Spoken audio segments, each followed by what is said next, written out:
Kim Kardashian, Yeah. Kylie Jenner, Hailey Bieber. Mm-hmm. Any more big names I'm forgetting there? I think those are the big Those are three. Yeah. What the hell was that like? How crucial do you think it is for anybody to start their business? Do you think it's crucial that you need to go to university? You go from not having anyone post about your brand to Kim Kardashian, like ultimately one of the most famous people in the world. Yeah. Today on the podcast, we have the very talented and amazing Alie Mackintosh. Welcome to the podcast. Hi, thank you for having me. So we were just talking about it. AIM. Yes. Not AYM, but that's okay if we say AYM. Yeah, it's perfectly fine to say that. I think it's a benefit because a lot of the time we're online and people or talking to people and spelling it out is also helpful because it's AYM. So. And how did you come up with the name? You just told me. Yeah, so AIM stands for Always Your Moment. So it's all about empowerment, embracing every moment, living your best life. Yeah. And also I like the duality of AIM as a target. So it's a direction, you're moving into the best sort of life that you can live. So I wish I had put that much thought into the name of my company. Well, we used to be called Boom Boom.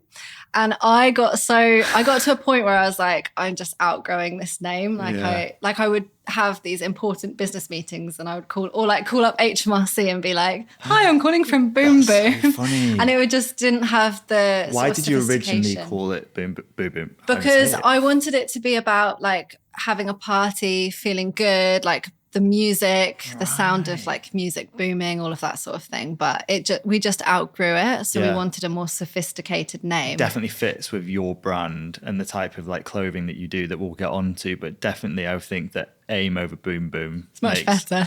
way more sense. Yeah. Well, before I start doing podcasts, and I do a lot of research with my wife, Amy, of the guests, and she's been talking to me and we've been researching about because I think what's really interesting about your brand is the culture behind the brand and the message, like you're saying. So like my first question is, did you plan to have such a strong message when you started your company, or has that developed over time? So for me, I think it's developed over time because like one of the things that we're the most passionate about is ethical production and making sure that the fashion that we're producing is leaving a positive impact in the world. Yeah. And that really came from me starting the business by sewing myself.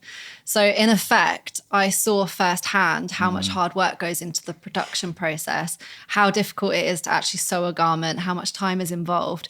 And then growing the business from there, I didn't get to the point where I was like, oh, well, we should only pay £3 for a garment, because I was like, how can we get the quality and the ethics in the production when we're cutting the costs like that? So it really just started from me doing it myself. Okay. And it just started to develop over that time period. Yeah. Talk to me about sustainability, because I had Ben Gallagher on my podcast, and he runs Lux Collective. They're like a pre-loved resale site. You'll basically send them, a designer bag, and they'll kind of like We Buy Any Car. They'll give you a price, and if you're happy with it, they send you a label, and they get your product and they pay you the next day. Such a good business all model. About sustainability though. But he was like, we're a sustainable company, but we don't actually shout about that. And I was like, you should. And he's like, yeah, we should talk about it more than we should. But for you, sustainability is like your USP, right? Yeah, but it's interesting because I feel the same way. I don't necessarily want to shout about it, because two things to that. One is I truly believe that every company should be sustainable no matter what. So if it's built in, why should it be a USP? It shouldn't be something that makes a company different. It should be the standard. So I feel like if all companies can be sustainable, then like it's not something that you're like, oh, we're different because we're sustainable. Everyone should be like that. So that's one part of it. Yeah. And the other is that I feel like it's so difficult because you can never truly be sustainable. Like really, sustainability is leaving the world in a better place than what we found it, or at least leaving it as good as we found it. But really, we should all be working towards being regenerative and like building a world that's better than how we found it, and like adding back to the world. But in order to do that, how can you create something and add something to the world that actually adds positive value throughout the whole entire supply chain? It's very difficult to do so. Really, isn't it? Especially with things like logistics and delivery. Exactly. Yeah. And so you can carbon offset to a certain degree, and we do that throughout our supply chain, and you can make things localized. But unless we're going back to like grassroots of you're making the clothes yourself and you're like growing the cotton in your own garden, how do you actually be fully sustainable when you've got a business model? So it's hard to shout about it then, really. Yeah, I believe so. Yeah. But I think it is important to talk about and to talk about the challenges in it, because hopefully it inspires other businesses to do the same, because it's not that it's too hard to do. Like, there's things that you can do and it's worth us all working towards that. But it's just a difficult challenge to be 100% sustainable. That's not to say that we shouldn't all have that as our target. Yeah. What about, because I think, as you're saying, more companies should be sustainable. But I think also some companies, especially clothing companies, to be competitive, it's hard to be sustainable in terms of price and all that kind of stuff. I've actually got a group of friends who have just started, very niche, but they've started a golf wear brand. Okay, cool. And they were just saying like how expensive it is to like get clothes made high quality that are sustainable as well. So what steps does AIM take to get that sustainability in the company? We have tried to keep everything as local as possible. Right. So we're not producing in Asia, for instance, we're producing in the UK. Okay. And that's from our fabric. So our fabric is milled in Leicester. We use as much as we can like road travel. So we drive the products from Leicester to London in terms of the fabric, and then they're made in London. I guess that has the least CO2. Yeah, unless you're like physically walking it along the road. Which wouldn't be very efficient. But yeah. And then we carbon offset that as well through ecology. So we pay for like credits to offset it and things like that, which you can build in and you can work with. There's great companies that are doing all sorts of carbon offset initiatives that you can partner with as a brand. But yeah, we try and keep everything as local as possible. Obviously, it becomes difficult because we are international and we're sending goods internationally. So our biggest customer base is in America. So eventually it would be amazing if we could have production in the US and then sell like more locally and kind of keep the supply chain small. Have you explored that? Yeah. It's difficult because we're based here and quality control is so paramount to our business that if we did have it in the US, I'd then probably have to go like back and forth and like, which is fine, but like the impact of doing so, how do we make sure that the quality is there? And like, maybe that's me being a bit of a control freak, but I think every business owner is a little bit of a control freak. Yeah, definitely. Taking it back to, we obviously know how the name came about now. How did the idea come about? The idea for the brand. So I studied product design at uni. Yep. So I have always been really fascinated about creating a product for a consumer. So I absolutely love like customer psychology. Why do people buy certain things? How do they interact with products? And that for me, then in my last year of uni, I was starting to explore with sewing. And I made like these really silly sort of beanies with studs on them and was like just experimenting with products I was making at home. And then I was selling them online. Yeah. And it kind of just grew from there. So I made these beanies and then it turned into T-shirts. And I was like at home, like printing my own T-shirts with like drawings that I'd done and kind of just really experimenting with it. And then I started making dresses for myself to like go on nights out.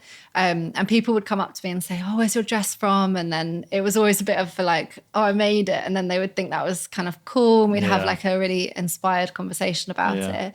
And it really just grew from there. So just how much was your university degree vital in? Because I tell this story sometimes to friends. I went to business school. I did business at university, but they called it a business school. Yeah. I learned nothing about business. It was like the theory of business, and you'd write essays on like what this theorist said about motivation and motivating a team. We had one module where the lady that taught it had been on Dragon's Den as like a contestant. Oh, that's cool. It's actually quite a good idea actually. She made these like, I guess like waterproof onesies for children that then like scrunch into a bag. So like if like your kid's in the park, it was actually a really good idea, and they sold in like Monsoon and stuff. So we had one module where you had to make a business, and we made a hamper company at Christmas time, and we launched kind of semi-launched it. But it went terribly because we made all the packaging red, and you're not supposed to put red packaging on food. Oh, it's like danger. So that was the one thing that I learned. But bar that, it was no help until I came out of uni and actually started to get into business. And that's where I learned about business. But for you, how crucial was your degree and your uni experience in starting AIM? It's interesting because I always think that the way that I look at it now is, in hindsight, my product design degree was useful. But at the time I was like, what is the point of this? Like, Yeah. And I remember in my final year, I got given a project that we were given the option of choosing different design briefs. So there was like a furniture one and like all these really cool projects like lighting design, all this sort of stuff. And my first pick, I wasn't given by my tutor. I was given the one that I didn't want, and it must have been some sort of admin error. But anyway, it never worked out. And I was given a project where I had to design detergents. Like literally that was my final year project. And you can imagine like, and that's fine. Like I'm sure there's people out there that absolutely would go crazy to design detergent bottles. But for me, I was really passionate about interiors and furniture, and that's where I wanted to go. So I had to spend the whole last year trying to get excited about designing detergent bottles, like like washing up liquid bottles and things like this. And it just wasn't where my heart was. So, but in hindsight, it allowed me, like working through that process. Product design is set up kind of like business, but you're actually in the trenches with it, because you're designing the product. You're designing like, how does it look on the shelf? How does it stand out to a customer? Like, how are people going to engage with this product? And I think doing product focus at uni has allowed me to really come into the fashion world from a point of view of, I'm understanding the customer, and like I put the customer and the product first. I'm not putting it's got to be the latest trend, or it's a conceptual design that doesn't actually work in everyday life. So I think it was beneficial from all of those points of view. But at the time, I found it like just a bit rubbish, really. Because when I was at uni, I was always like trying to scout a business partner, like a future business partner. Yeah. Because like there's a few things that apparently are quite big stats about going to uni. Like a really large proportion of people find their future husband or wife. Yeah. And in business school, a lot of people find their future founder. Now, I ended up partnering with my wife, who I was at uni with, but we weren't dating at the time. Anyway, long story short. So you got both out of it? Got both, yeah. Actually, That's great. I never thought of that. Yeah, I actually nailed that. But what... Is there anyone at uni that you still work with? Like, did you ever get any contacts out of uni? Yeah, Maddie, who's in some of our TikTok videos, I went to uni with her. Oh, okay, cool. And it's really fun actually, because when we're doing TikTok videos, we're both, because we've had the product design training, we're both thinking like, oh, what are the benefits of this product, and like, how do we best communicate that, and how is the audience going to interact with that? So the two of us working together works quite well with that. But she's doing marketing now as well, so she comes into it from like a marketing perspective too. Do you how crucial do you think it is for anybody to start their business? Do you think it's crucial that you need to go to university? I don't believe so. Yeah. I think if you're going to kind of choose whether you go to uni, it kind of depends on what the path is that you want. So if you're not sure of what you want to get out of life and you kind of want to experiment, I would say like go and try as many jobs as possible. Yeah. But if you're keen on something where it requires a certification and a certain level, like my partner's a sports therapist. Right. So he had to go to uni to learn the science-backed data to do his job properly. Like those sorts of roles, absolutely. You need to go to uni and you have to do that learning. But for jobs like ours, I think that there could be a lot that's done in the job itself where you learn. And like, I wonder if you went back to uni now or did a business course now, whether you'd get more out of it. So much more out of it. Yeah. Because like the way that I did uni was I did nothing for the whole year. And then for 2 weeks, I'd just cram just before exams and stuff. You're a big procrastinator. Yeah. Well, I don't know if my friends at uni will believe this, because I spent a lot of time in the library around that period. And I think that was like my superpower, was that and I've still got it now, I think, I am happy to work for 24 hours straight. Like I can just do it. I know I've got that in me. So now if anything's going wrong, I'll just be like, well, I'll outwork the situation. Okay. So at uni, I had that. So I was a procrastinator. It was more that I was just enjoying the social side of university more than fair enough. anything else. And that's also an important part of it. Very, very important part. And I always say about university, because when people say to me like, oh, I just don't know if to go to uni or if I go start a business, I just always say, make sure you're going to uni for the right decision. Because if you're going to please a family member, or if you're going because you think you need a degree to get into a certain job, you're never going to get out of uni what you want. So many of my friends that went to uni are not working in careers that they went to university for. It's basically like the accountants of my friends or the lawyers of my friends. Everybody else like went and did like geography and is now in like quantity surveying. So it's definitely not a necessity at all, in my opinion, especially starting a business. Yeah. I'd rather, like Sophia, my daughter, if she ever says to me, I don't know whether to go to uni or start a business, I'd rather say have a year. Or actually, this is a good thing. Ben, who I was speaking to, Ben Gallagher, said that he doesn't like this concept of giving kids a year, like a gap year to start something, because then you're putting a time limit on it. Okay. His parents were just like, go and try it, take as long as you want. And if it works, it works. If it doesn't, you can always go back to uni or go get a job. Interesting. So I think to Sophia, I think that I'm very much going to be like, if you want to try and run a business, I will help you do that. And then if it doesn't work, then you can go to uni if you want. But I do think the social element of uni is a big one. Yeah, 100%. Especially if you're from like a small town and you maybe don't have like loads of friends, like to be able to get into university and just have that experience from a networking point of view, because you're forced to, and it's a lot of it is like forced fun. Like they make you go to like societies and things like that. But especially if you actually put yourself out there, it teaches you to get out of your comfort zone and socialize and talk to people and all that kind of stuff. Definitely. Which you don't get at school. One of the things that obviously we do is influencer marketing. Yeah. Which has played, I'd say, quite a big role in your launch of your brand. Yes, it definitely has. I've got down Kim Kardashian, Kylie Jenner, Hailey Bieber. Mm-hmm. Any more big names I'm forgetting there? I think those are the big three. What the hell was that like when you saw them like wearing your stuff? It was crazy. I mean, with Kim, she was the first influencer to post, and it was crazy because you go from not having anyone post about your brand to Kim Kardashian, like ultimately one of the most famous people in the world, posting about your brand. It was just insane. And we had a feeling, so her personal assistant got in touch with us and put through an order, and we kind of sent it out to her, and we had like this big, the whole team was kind of buzzing like, oh my goodness, couldn't believe that this was going out to Kim Kardashian. Sent it, and then it was like 6 months of nothing. And we were like, oh, it's so deflated. Thought there's no way she's ever going to post it. It's probably amongst like her millions of clothes of Balenciaga and Dior and all these amazing designers, and why would she pick out our stuff? And then there was this one day where I opened up my computer and there was a picture of her and she was wearing our skirt. And I was like there, like zooming in on it, like, is this our skirt? Like trying to look at all the specific details and like figure it out. And I messaged her assistant and said, oh my goodness, is she wearing our skirt in this post? And then they confirmed yes, and like that we were okay to repost it. They didn't tag you though? No, so it was like a paparazzi picture of her. She didn't post it on her Instagram or anything. And then they said that we're okay to repost it. So we did. And like, it was just amazing. And the press that we got off the back of that was pretty cool as well. But yeah, what was amazing about it as well is that like a month later, she used to have KimKardashianWest.com as like her website, and she'd post like fashion tips and things like this. I don't know if it was actually her posting or whether she probably had a whole team of people running it.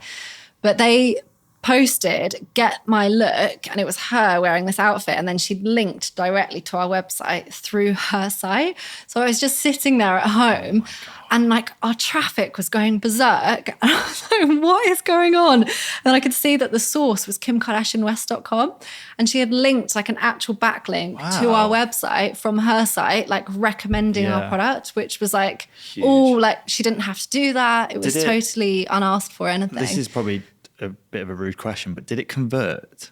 So it didn't initially, but I think what was happening was that it built up our brand reputation. Yeah. And I think that the benefit of working with celebrities like that is it might not necessarily convert straight away. And also when they're wearing it, the conversion from like the tagging of the post, yes, over time that converted more beneficially than the paparazzi images, because there's no way of like knowing where that's from. So people like look at it and think, oh, well, I liked that bodycon maxi skirt that Kim Kardashian was wearing. I'll try and find something similar. And they don't know the exact brand and things like that. But I think over time, what it did was by having someone like Kim and Hailey Bieber and Kylie Jenner wear the brand, it allowed us to sort of certify our quality, because when these celebrities are wearing our brand and they've got a choice, right? They have like this closet full of amazing designer brands and they're choosing to wear AIM. So for us, it's like, well, that puts us on this like level that we want to be at, where they're choosing to wear us. And I think our consumers are seeing that as well. Like, it's good enough for them, so it's good enough for me. It's like a certification badge. Definitely. It's like a verification badge on socials, like tick. Yes, these big celebrities are wanting to wear our brand. Therefore, that is influencer marketing in a nutshell, isn't it? You can tell me honest, like, I want you to be dead honest here. What do you think of influencer marketing? Like, do you think that it is like worthwhile for any brand? I think the whole concept of influencer marketing is influence, and the sort of definition of influence is to have an impact, right? And I think that it goes without saying that influencers have an influence on their audience, but it has to be the engagement. Like, I'm talking to an expert here, but I think it boils. An expert, but yeah, I'll take it. It boils down to having authentic connections with your audience. So, like, my social page, never thought it would happen, but it's grown quite a bit recently. I want to talk about that. And it's mad, but I'm able to build these relationships with my audience that are so powerful. And yes, like, it's my brand and I'm talking directly about something that I'm passionate about. So it has, like, I don't know whether that's like an unfair advantage or whatever, but it, from firsthand seeing the influence that has, is I can say 100% it creates impact in a business. And it also has the impact of this feedback cycle. So I'm having conversations with our audience where they're letting me know what they like, what they don't like. Like, if I launch a dress and they're saying, oh, I've got my graduation coming up and I'd love to see a version that's like below the knee, that's feedback that's so beneficial to the business. And like, so having that audience connection is vital. And I know that when you're removed by a certain degree from the influencers, say, when I'm looking at it from AIM's perspective, if we were hiring influencers to then talk about the brand, getting the communication right is probably really vital, because if that influencer is talking about things that aren't necessarily on brand, or they're not highlighting the benefits that you want them to, then there is like a degree of like separation from it. Whereas for me, I'm going directly to the audience and that feedback cycle is happening like straight away. Nevertheless, like that person, if that person has like a genuine appreciation and passion for that product, they're going to share it with their audience because they care about it. So yeah, 100% it has a benefit. For anybody that's like listening that maybe is starting a business, or they have a business but they haven't delved into using influencers, creators, whatever you want to call them, celebrities, what are some of the pitfalls you've been through since working with them that maybe people should avoid? I think it's about positioning your brand, making sure you understand what your brand values are, and then positioning the brand strategy and influencer marketing strategy around that. So for example, AIM, we pride ourselves on being ethically produced and working towards sustainability. And that means that we want to be a bit selective about who we're working with in terms of influencers. Yeah, you can't just partner with someone that never talks about sustainability, right? Yeah, and mainly because we might be gifting like those products or paying for that collaboration. And if that influencer is then trying to talk to their audience, but their audience is used to the prices of fast fashion brands, it's not going to work. It's just going to be too jarring for their audience to try and figure out like, well, why is this dress priced at £150 versus what I'm used to where it's like 20 quid a piece, you know? So like, it has to be strategic about the approach. And I think it's challenging when you're starting a brand because you have no budget.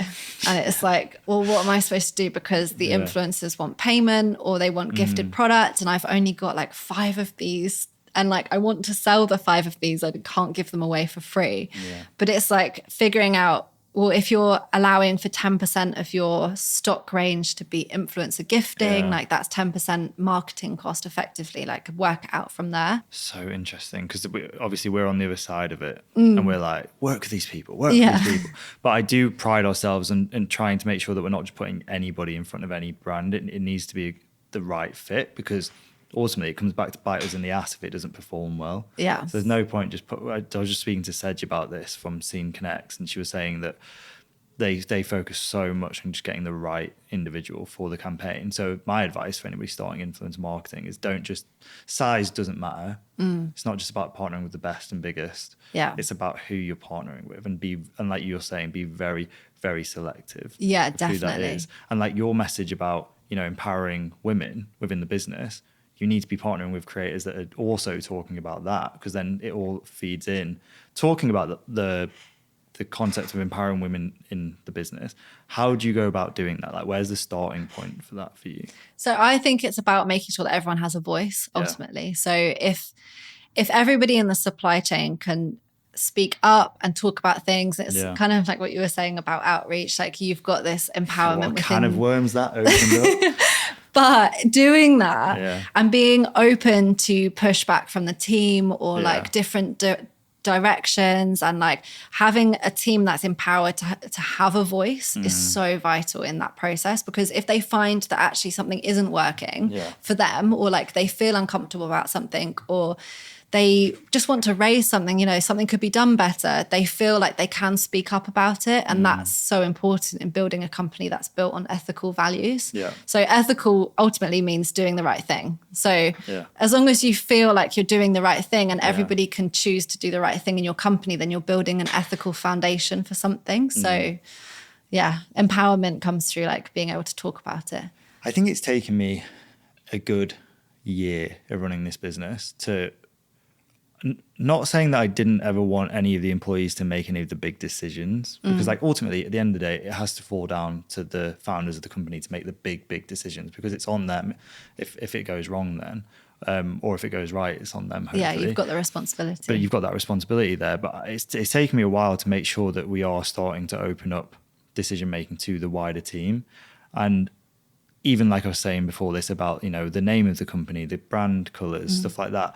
That's like one of the first things that I've really just started to talk to the team about. And I don't think you need to, I think the key thing is making it an environment where it's not just in big meetings they can raise their voice. It's like every day we can just have chats. Like this whole thing about the logo was just a chat in the office, but you need to start making that environment so that you, like you say, you can empower people in the team. One thing I fucking love about influence marketing is it's female dominated. Like the industry is completely female dominated. But the issue is, I'd say 90% of the top agencies are still run by men. So what's your experience in the fashion industry of like the split between not just individuals within the industry, but like the people running the industry? Is it female dominated, male dominated? I mean, I think it's very similar. Like I don't have the stats on it, but I would say the female fashion industry is hugely outweighs the male fashion industry in terms of consumption, everything that goes into it. And 100% the top people in the fashion industry are men. Yeah, 100%. How do you think that, like, short of just launching your own brand, what are the pathways for women to get to those top places? Like, and what could we put in there? It's difficult, isn't it? Because if you look at the boards of the top fashion companies, if they are predominantly men, you're relying on those boards to turn around and actively be like, well, we'd like to invite more women to the seat here. And if that's not happening, then it does rely on ground up, like other women running their own businesses and showing that there are other voices to be heard and other ways of doing things. I mean, for me, it's been an interesting journey with this, because I started my fashion business with absolutely zero experience. And I have come across men in the industry who are fantastic and support me being a woman bringing these ideas to the table. And then I've come across men who aren't. Yeah. And who they might not openly say it, but a lot of the time it's kind of like, well, that's not right, or that doesn't work. And it's kind of like this constant shutdown thing. Yeah. And a lot of the time, if that's the case, you've just got to prove those people wrong. That's it. And did you think that your age as well, because you're very young for running company, was the age thing a big barrier the age well? So I think actually the age was a bigger challenge for me than being a woman. And I think that's probably easy for me to say, because I was making clothes for my audience that were like me. Like, so it was like easy for me to make a dress for a woman because I'm a woman. So it was like natural. Yeah. But my age was definitely a challenge, especially when it came to hiring my first staff, because I was like a 21-year-old girl who had no experience doing this. And it was like, I had some pretty horrible experiences in the beginning with staff who obviously don't work for me anymore, but that was all part of learning. And just kind of being taken advantage of because you're young and you don't know, and you've got to learn through that experience. Through failing, really, isn't it? It's like what you said, though. You have to prove those people wrong by being undoubtedly amazing at what you're doing. Yeah.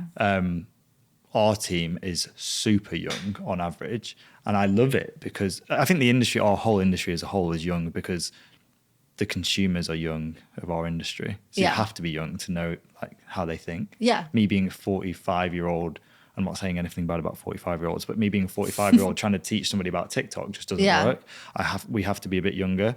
But I think that what I love about the industry is also sometimes what I don't like about the industry, because those young people are so talented, so hardworking, so just like so on it. But then sometimes it's also their downfall because they haven't got that experience. So in your company, do you champion younger people? Yeah, definitely. Yeah. Yeah. I don't think that age is an issue ever. No. I mean, you could get someone that is older who is less driven. You could get someone that's younger that's more driven. You could have it the other way around. You could have employ a 60-year-old who has like the most energy and like wants to learn and is proactive. So age doesn't come into it at all. Yeah, if you're listening to this, mum, you're 60, it's fine. Exactly. It's funny though, because my sister just turned 38. She just turned. Yeah. And every year she says the same thing to me. She's like, so old. I'm like, you say this every year, Tash, and then you like have a few weeks off and then you're fine again. But I think there is, I know, I completely agree that I don't think age is an issue. But she, I think, says to me, and she kind of feels that in certain industries, when you start to get older, people do look at you differently. So really, you're never in the right space. You're either too young or you're too old. So yeah, it's the same with everything. Stop forgetting, stop thinking about your age, because it doesn't matter. Yeah. Going back to sustainability quickly, have you ever been tempted to like I don't know, from my point of view, I'm constantly looking at our P&L sheet, our bank balance, like making sure we can keep going and operating. Have you ever been tempted to I don't know, take the cheaper option when it comes to creating products? It's so hard to not do that. And I think this is ultimately you have to build for sustainability in the beginning. So if you're factoring in the fact that sustainability is going to be more expensive and you've built your product prices in the right way to account for that, you'll be fine.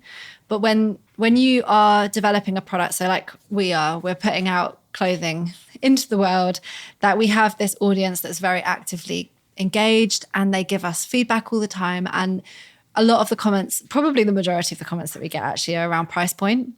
And I think that being too high? Being too high, right. Yeah. So, and I get it because our prices are high, but there's a reason for that. And what I try and communicate is unless we sacrifice something, the prices are as good as it's going to be to achieve that within it without sacrifice.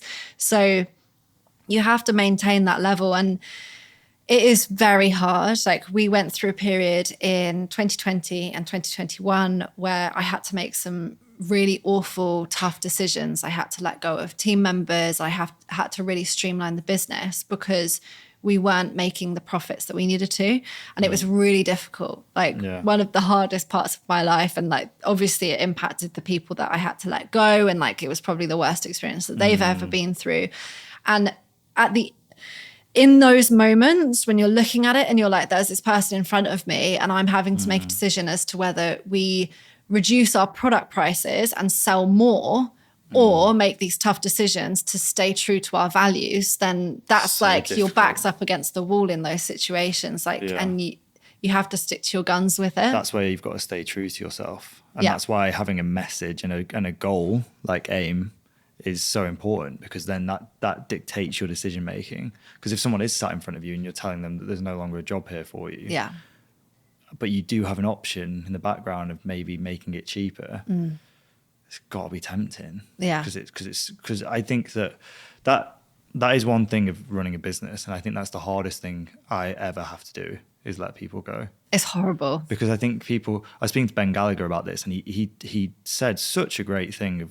He was like, I just hold my hands up and I tell them I've messed up. Like, I've hired you, either like you weren't ready or we weren't ready as a business.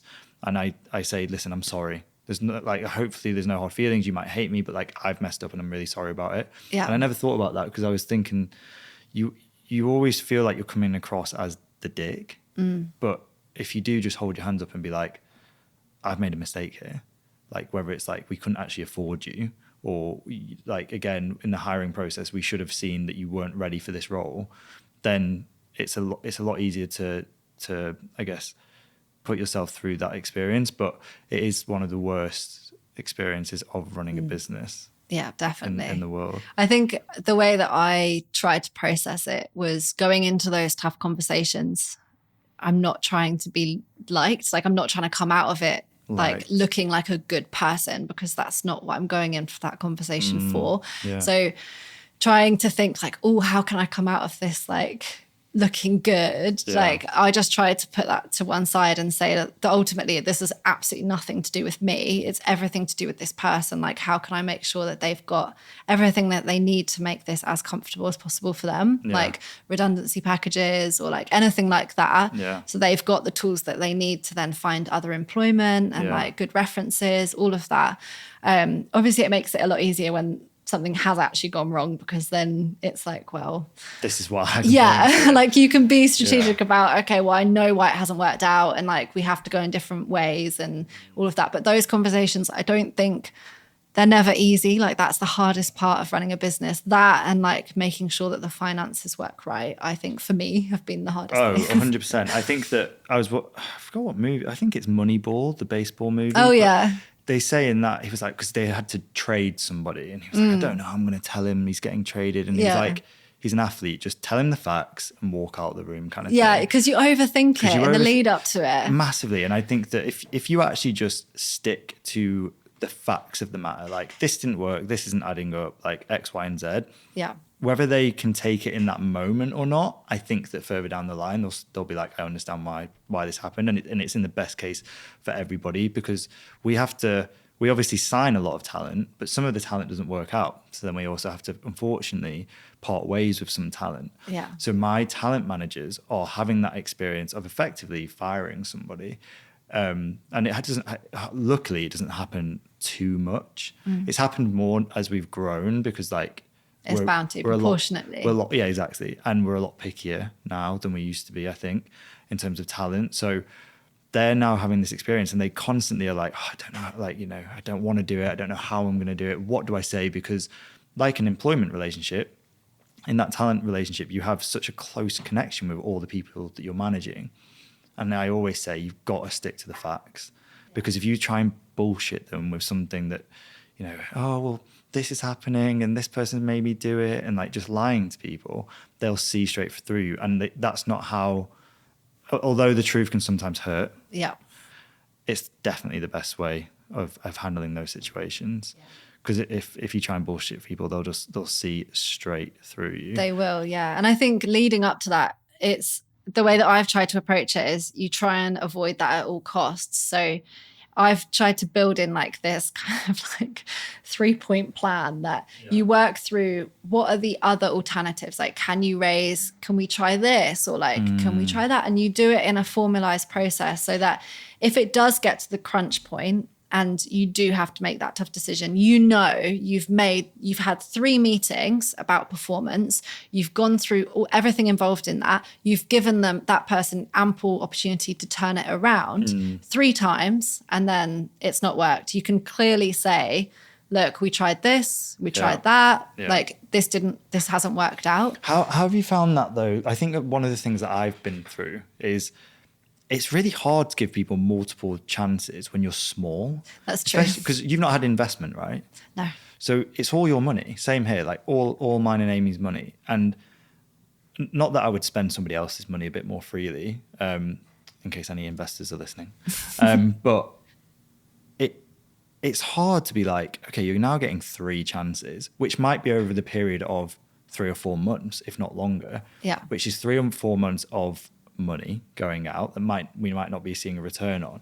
So how do you reconcile that in your own brain that you're giving this person? Well, I totally get that. But the way that I look at it is if you've employed someone, you've invested in them already. Yeah, so you've invested in, they know the brand, they know the processes, all of that training that's gone into that person is really valuable, and it's vital to try and find a solution to keep that person engaged and creating good return on that investment that you've invested in that person before kind of letting them go. And I think if it was just, if you had like the ability to do a quick training process, like it was really easy to understand the brand, like, I don't know, you work at McDonald's or something and you can have like quick staff churn, fair enough. Like if it's one mistake and they're out the door, fine. But I think like giving people more opportunities to make things right is fair.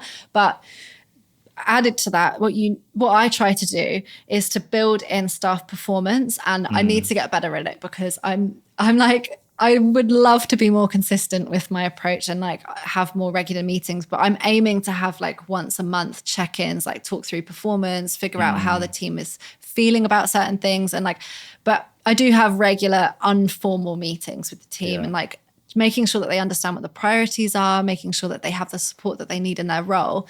And by doing that, you've got this opportunity to constantly like check in on the progress without micromanaging people.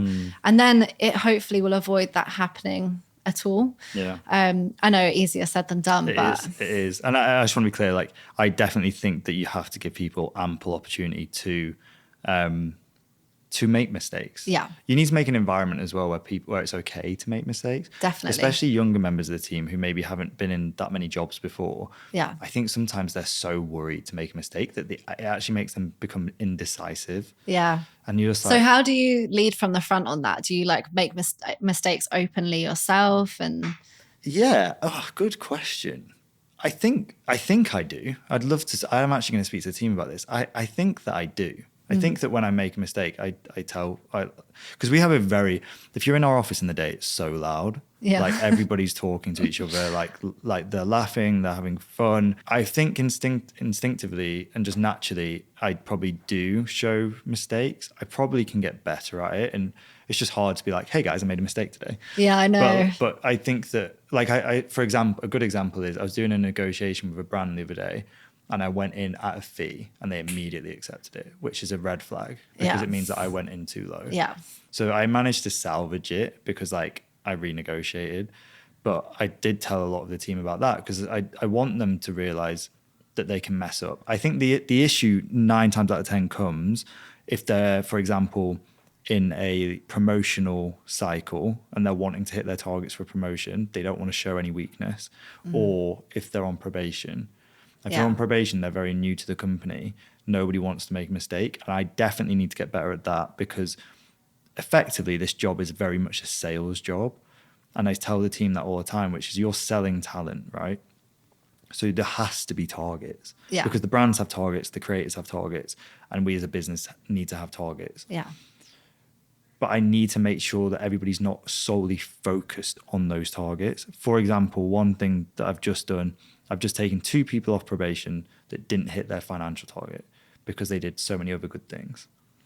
Those kind of messages are key, but also it is key to show that if you're just completely not caring about your target, well, that's not okay either, because there needs to be a balance in that there. Definitely. But it's a good question how I lead from that. I probably can do a better job of that. Well, your example that you gave is perfect. Yeah. I think being upfront about those sorts of things and leading it as an example, like, look, guys, this is what's happened. This is how I handled it. It's like a great example to build sort of a team playbook from. And that's one of the things that I'd love to talk about, because one of the funny things I think that people have misconceptions of business owners is that they know everything. Oh, absolutely. I know nothing. Like, I literally probably know nothing. Yeah. Like, or like, at least like I knew nothing about the industry before I got into the industry. I've just learned it. I mean, the podcast is called Lessons We're Learning, but I love learning. Like, I actually did like university. I don't know why I said that earlier, because I actually do like learning things.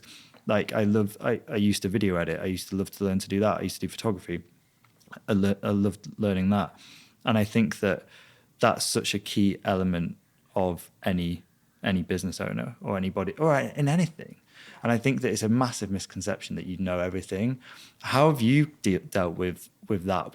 Because everybody comes to me, and they've got line managers and stuff, but everyone ends up coming to me at the end being like, what do we do here? And I'm just making it up as much as they're making it up. But it's based on now experience. And like, I know I did that last time and it worked. Let's do it again.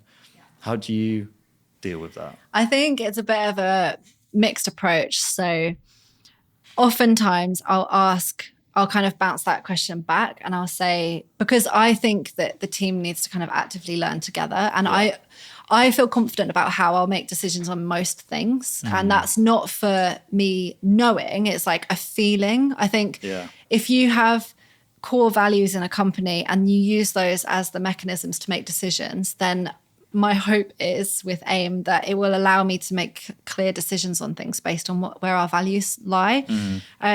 But if a team member comes to me and says, oh, I don't know what to do about this, I'll ask them, like, what do you think? Like, how would you approach it? Let's talk through some suggestions that you've got. And then it's more a collaborative conversation. Not telling them how to do it. Yeah. And then, figure it out. I mean, there's certain things where you have to, like when it comes down to like, I don't know, an HR policy or like it's HMRC and you have to account things in a certain way. Like obviously there's certain things where you can't just kind of make it up together. Yeah. But with most things where it's like, oh, what time should we post this? Or like, shall we do this in the photo shoot? And like, should we experiment with that? It's kind of like having that collaborative approach to it. And that brings into play empowerment. Yeah, definitely. The business, because they're effectively making their own decisions and you're not telling them how to make decisions. Yeah, 100%. And if you build that from the values of the company and then every team member is empowered to make decisions, effectively you can run a company where you're not getting everyone come to you all the time because they are empowered to make decisions and you also trust them. Like there's this relationship where I know team members in my team don't need to speak to me for like a couple of days. And I feel really confident that they're getting on with work and they're doing an amazing job and they're making informed decisions based on what they think is right. And that's been built through like 10 years of this sort of collaborative working. Yeah. So another thing that I really wanted to talk to you about, I just talked to Sedge about this, is work-life balance. Yeah. When you're running a company, because and I loved what I'm not going to tell you what she said because I want to hear what you have to say about this. Yeah. Because I don't want to have this as a loaded question. Okay. Do you think work-life balance is possible while building a business? Yeah, I do, because ultimately the way that I see it is like if you're trying to achieve work-life balance, effectively it's framing a question as, what are you choosing to spend your time doing? And you're seeing work as this separate thing to life. And this might be coming from the perspective of a workaholic, so take it with a pinch of salt. Yeah. But I see if you're working on things, and obviously this is like a really privileged position to be in, but if you're working on something that you're passionate about, that you enjoy doing, and that you're curious about ultimately, like you have these questions coming to your mind at like in the middle of the night and you can't wait to wake up and like work on them, then why should there be such a thing as like segregated work-life balance? Like if you're passionate about something, why do you have to put it down? Why do you have to say, oh no, I'm not allowed to do that today because I have to go and enjoy life? Like if you're enjoying doing that, then why why do you have to put it down and stop?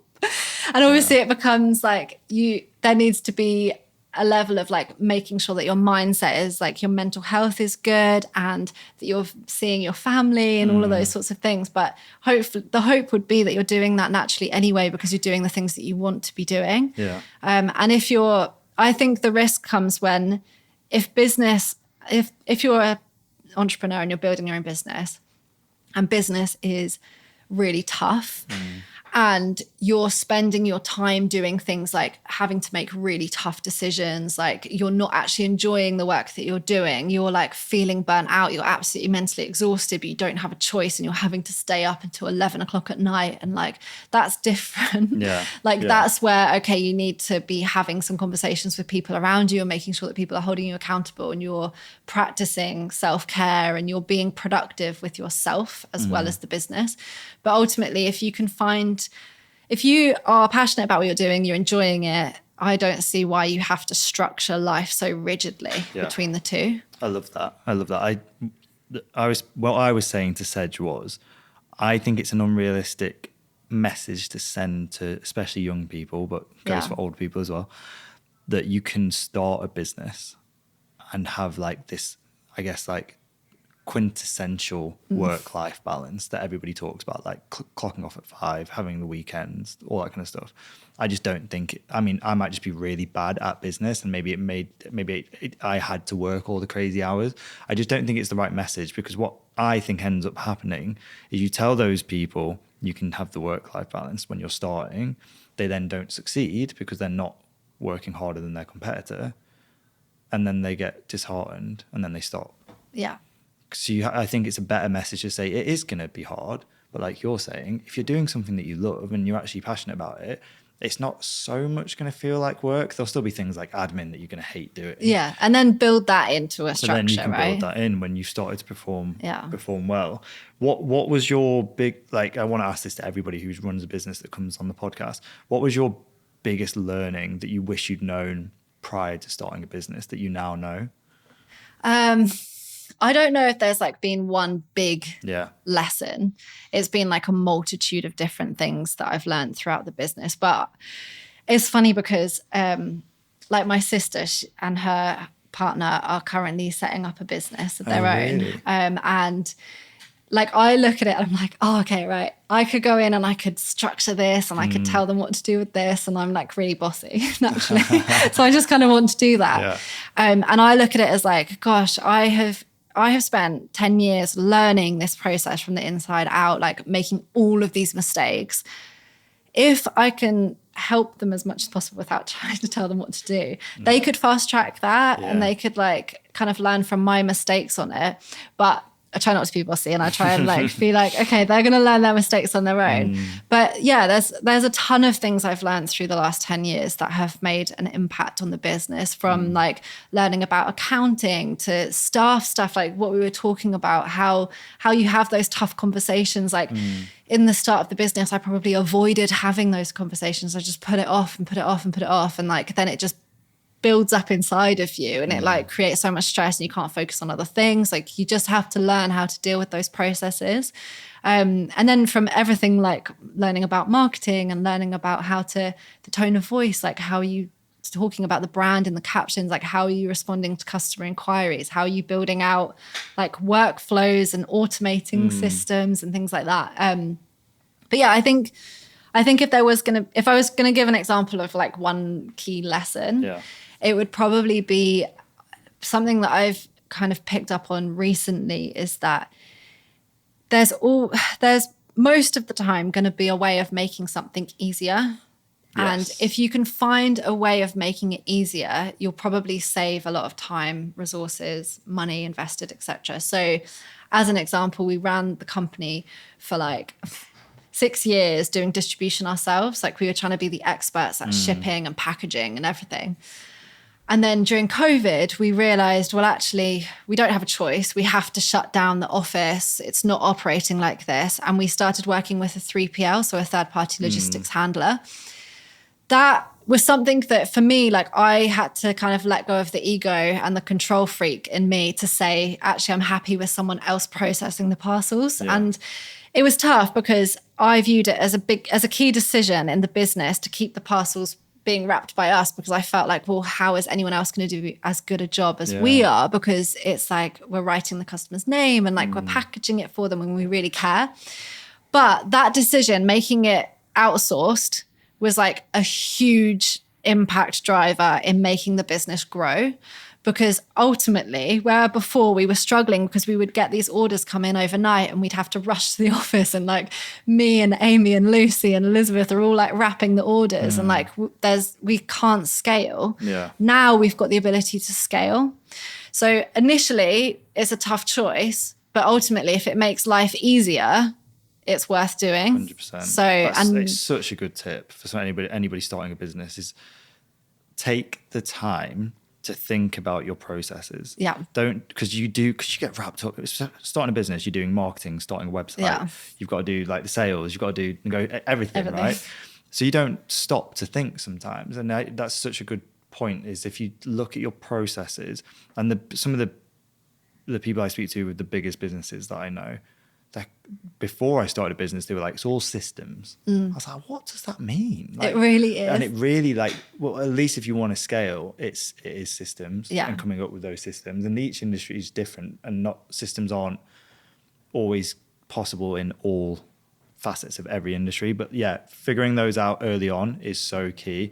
So I think it's good that you're being bossy with your family and launching a business, because it'd be so frustrating if they were like doing it a different way and you're like, no, don't do it like this. I please know, do like this. And also, but it's easy to say that from the outside, isn't it? Because whenever you're outside of something, you can be like, oh, well, that obviously doesn't work. And like, they should do it like this, and that would create results. But when you're inside, there's so many internal factors that are like, oh, but I really care about this. And actually you have to take a step out of it and say, does the customer care about that? And if the customer cares about it, great. If it's going to make a huge impact to that customer's experience, then yes, keep it there. But if not, if actually ultimately taking that thing away, and I'll try and give an example. So again, with the distribution, the customer didn't care. Like, they didn't care if it was me wrapping a parcel versus Tom at the distribution center. Yeah. Ultimately, they care about the quality of the clothing being great and the wrapping, the packaging and stuff being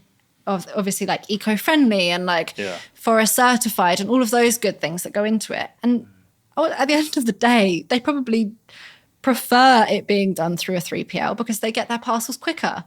It's so interesting. Like that for me was such a big learning, was figuring out that nobody actually gives a shit about 9 out of 10 things that you are caring. So I used to care so much about what our Instagram bio said, and even just the color of the company and things like that. And I guarantee nobody cares. Yeah.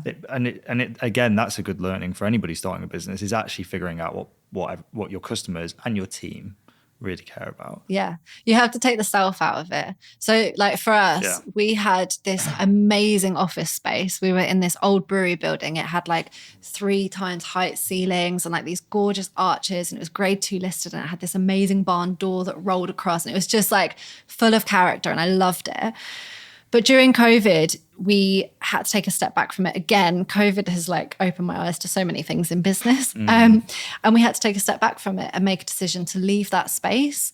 And for me, I realized ultimately, the customer doesn't care if we're in this building or not. That does not make a difference to the customer. Do they care if I'm sat at home working on this business or sat in this amazing office? No, it has no impact on them. No. And if anything, by coming out of it, can we greater benefit the customer? Yes, because we can work with distribution that's quicker. We can work with more factories. We can get more designs on the website. You've got more money in your pocket to invest into other parts of the business. We can grow. We can invest more in sustainable fabrics. All of these benefits that come out of saying, actually, I don't need an office. The office is about self. For me, for that, it's not functional for our brand.